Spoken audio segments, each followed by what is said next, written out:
Alright, I guess this will be the first step in reinstalling all this. I'm trying to show you just the major parts here. What I've done is took the carburetor that I modified for propane, put it back on the log splitter. It was literally the exact opposite, or the exact reverse of removing it, which I videoed. I didn't think there was any point in videoing me putting it back together. So I've got the carburetor on. I've got the short piece of tubing that came with the kit attached to the carburetor, which is going to attach here. I did go ahead and assemble the load block, which was as simple as putting pipe dope on those two connections. What I'm going to go ahead and do now is, now that I know roughly where I want my regulator, I know which way I need the hose barb facing, which I need it facing left if you're looking at the front. So I'm going to go ahead and assemble this, and I'm going to show you the fittings that I've used, or that I bought to connect to the propane tank using quick connects, which I went to Tractor Supply and they had a set of these actually seem to be pretty good quality quick connects for air compressor.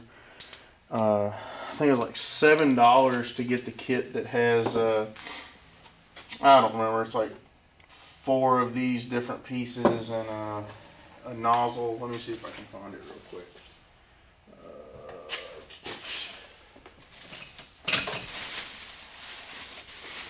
Nah, I don't know where it is. Anyway, this place is a mess. But anyway, it's just a generic kit that has, I think it has like 2 of these female fittings, like 4 of the male ones that are male to the quick connect, and female 1/4 inch, and then I think they had 2 that were male 1/4 inch to the quick connect. But anyway, it was cheap. It was like $7. So I'm gonna put that between here and my propane tank, so I can just disconnect my propane tank and take it off. Like if I'm pulling the log splitter, I don't have to worry about the tank rattling around wherever I have it mounted. I did find a spot to temporarily mount the regulator until I can build me some better brackets to permanently mount it. So I'm going to go ahead and just show you the rest of the assembly procedure, which is really easy.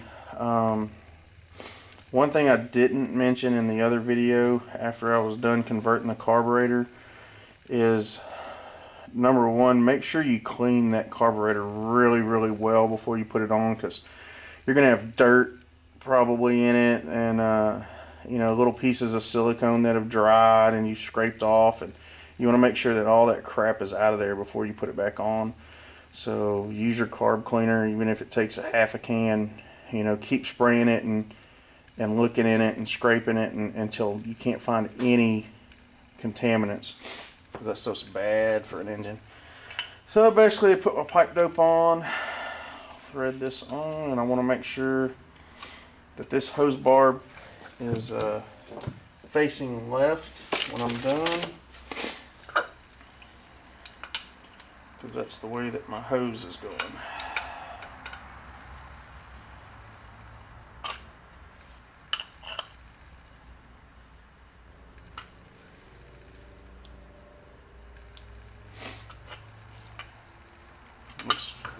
Looks left to me.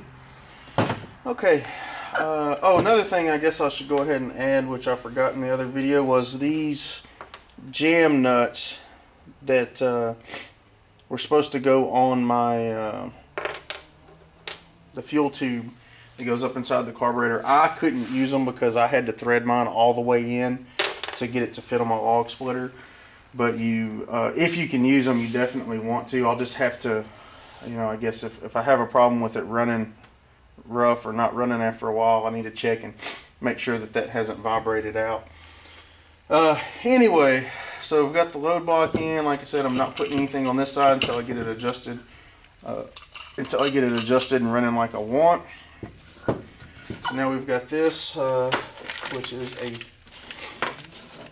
let's see, where's 3/4 inch, I believe is what that is. So I went and got a 3/4 inch bushing, 3/4 inch by 3/8 bushing, which will thread into there. From there, I have,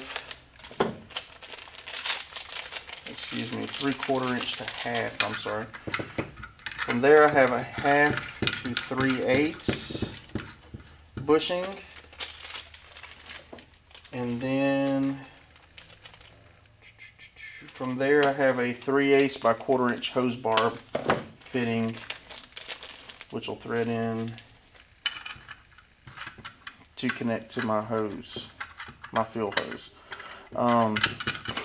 They did not have a 3/4 inch by 3/8, so I had to go 3/4 to half, half to 3/8.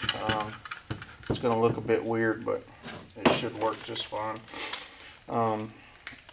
So I'm going to go ahead and put my pipe dope on all these pieces, put them together. I'm going to start using my own pipe dope. I like it a little bit better.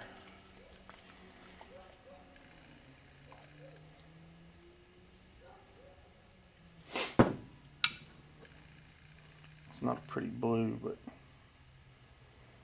it gets the job done.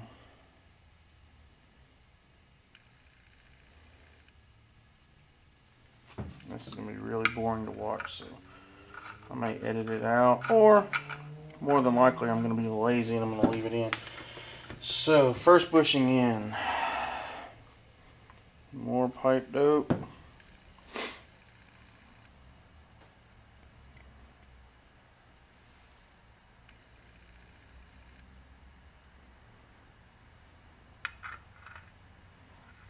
Second bushing in, hose barb gets its own glob of pipe dope.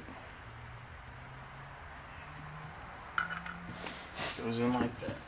Now I just got to tighten all these up. I'll use my crescent wrench for that.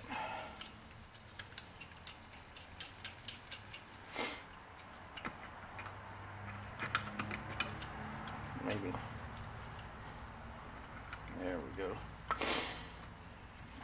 Okay. Hopefully this will be in frame. If not, like I said earlier, if you can't tighten up a fitting, you probably shouldn't be doing a conversion by yourself. Alright, I'm just getting that snug. And these are all low pressure connections. I don't even know what the pressure is. It's like a pound or a few pounds, I think, coming out of the regulator at the tank. So these aren't really prone to leaking. So I would rather under tighten them to begin with and then check for leaks than I would over tightening them and risk breaking something. So there's that whole goofy looking assembly right there. What I'm going to do for now is I went to the auto parts store and I bought some 1/4 inch fuel tubing. Let's see, I think it says low pressure on it. Fuel vapor 1/4 inch, not for fuel injection. Yeah, so this is low pressure. It's not for fuel injection. So for now, since I don't know exactly where my bottles is going to be, I think I'm just going to cut this in half and put the quick connect in the middle. And then I can go back later, and once I have my bottle mounted, I can disconnect the hose at the barb side and cut it off where I want it and make it as short as I need it to be. But for now, longer is better. So, fuel line, hose clamps.